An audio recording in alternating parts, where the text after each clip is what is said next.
আপনারা জানেন যে আমরা শহীদ তাজউদ্দিন আহমদ মেডিকেল কলেজে বিভিন্ন পর্যায়ে কর্মরত চিকিৎসকবৃন্দ এখানে উপস্থিত আছি এবং বিভিন্ন পর্যায়ের কর্মকর্তা কর্মচারীবৃন্দ এখানে উপস্থিত আছে এবং আমাদের দাবি সম্বন্ধে আপনার ইতিমধ্যে সারা দেশে এরকম মানববন্ধন এবং বিক্ষোভ কর্মসূচি পালন হচ্ছে, আপনারা সবাই অবগত আছেন। তবে আমরা উল্লেখ করছি যে এই সময় কিন্তু আমাদের হাসপাতালে থাকার কথা, হাসপাতালে ডিউটি করার কথা, আমাদের আউটডোরে অনেক রুগী আছে এবং ইনডোরে ভর্তি রুগীগুলো আছে, কিন্তু তা সত্ত্বেও আমরা এখানে কেন দাঁড়িয়েছি এটা আপনারা ভালো করে জানেন। আপনারা জানেন যে আমাদের শরীয়তপুরে আমাদের এক ডাক্তারকে নির্মমভাবে আহত করা হয়েছে। সেটার কারণ সম্বন্ধে ইতিমধ্যে আপনারা অবগত হয়েছেন।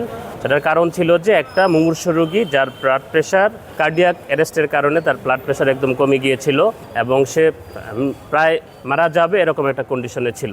তারপর ডাক্তারগণ তাদেরকে আরও উন্নত চিকিৎসার জন্য ঢাকায় রেফার করেছেন, কিন্তু রোগীর লোকজন বনসই দিয়ে বলেছেন যে আমরা এখানেই থাকবো। তারপরে আমাদের ডক্টরগণ তো কোনো রোগীকে ফেলে দিতে পারে না, বাধ্য হয়ে রোগীকে ভর্তি করেছেন এবং চিকিৎসা দেওয়ার ব্যবস্থা করেছেন। পরবর্তীতে রোগী মৃত্যুবরণ করে। তারপরে প্রেক্ষিতে আমরা কোনো মৃত্যুকে তো আমরা প্রিভেন্ট করতে পারবো না, রোগী খারাপ অবস্থায় ছিল, কিন্তু আমাদের ডাক্তারগণ এবং নার্স যে স্টাফরা ছিল তারা সর্বোচ্চ চেষ্টা করেছেন, কিন্তু আমরা বাঁচাতে পারিনি। আল্লাহ হয়তো তার ভাগ্যে মৃত্যু রেখে দিয়েছেন। তারপরেও সেই যে রোগীর যে আত্মীয় স্বজন আছে তারা আমাদের যেই ডিউটি কর্মরত চিকিৎসক ছিল, খুবই 48তম BCS-এর মোস্ট জুনিয়র ডক্টর তারা, এবং তারা তাদের শ্রম দিয়ে সারাদিন তারা ডিউটি করে। তারপরেও তাদের উপর নির্মমভাবে আহত করা হয়েছে, তাদের মাথায় চেতলে দেওয়া হয়েছে। সে এখন প্রায় অবসন্ন হবার অবস্থায় আছে। বেঁচে থাকে কিনা আল্লাহ রাব্বুল আলামিন জানেন। আমরা দোয়া করছি তারা যেন বেঁচে থাকেন। তাহলে এই যে এরকমভাবে শুধু এটা বিচ্ছিন্ন ঘটনা নয়, বছরের পর মাসের পর মাস এরকম ঘটনা চলছে বিভিন্ন জায়গায়, আর ঘটনা ঘটে, আমরা মানববন্ধন করি, দাঁড়াই, পরবর্তীতে এটা প্রোগ্রাম শেষ হয়ে যায়, এটা আর কোনো বিচার হয় না। এই জন্য আমরা এখানে আবার দাঁড়িয়েছি।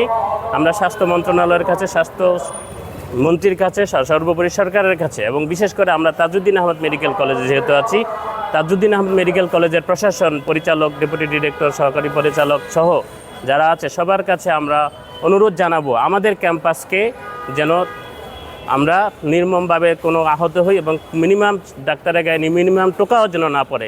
আমরা স্বাস্থ্য খাতে এটা আমরা এক দফাই বলবো আর কি, কারণ আমাদের প্রত্যেকটা চিকিৎসকই প্রত্যেকটা ক্ষেত্রে হামলার শিকার হচ্ছে আর কি।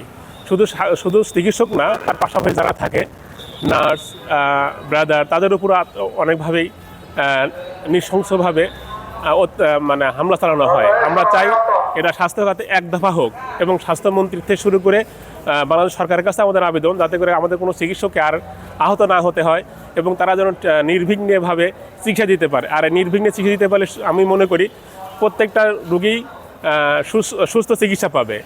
48তম BCS-এর কর্মকর্তা ডাক্তার নাসির ইসলাম, ওনার উপরে উনি কর্তব্যরত অবস্থায় যথাযথ দায়িত্ব পালন করছিলেন। সেই মুহূর্তে রোগীর অবস্থা আশঙ্কাজনক থাকা সত্ত্বেও ডাক্তার সাহেব রোগীটাকে ঢাকাতে রেফার করেন। রোগীরা যেতে চায়নি, অবশেষে রাত্রে রোগীটা মৃত্যুবরণ করে, এবং এই মৃত্যুবরণ করার পরেই তার উপর অতর্কিত এমনভাবে হামলা করা হয় ন্যাক্কারজনকভাবে। 20-30 জন সন্ত্রাসী এনে এমনভাবে ন্যাক্কারজনকভাবে তার উপর হামলা করা হয়, মনে হচ্ছিল যেন একজন চিকিৎসকের উপরে না, একজন চোরের উপরে তারা পিটাপিটি করছে। এই ধরনের ঘটনা যাতে আর পুনরাবৃত্তি না ঘটে, এবং না ঘটার জন্য যাতে করে চিকিৎসক, নার্স, হাসপাতালে কর্মকর্তা কর্মচারী সুরক্ষা আইন করে যাতে করে সুষ্ঠুভাবে এই বিষয়টিকে প্রতিরোধ করা যায়, এই ব্যাপারে আজকে আমাদের এই মানববন্ধন এবং বিক্ষোভ কর্মসূচি।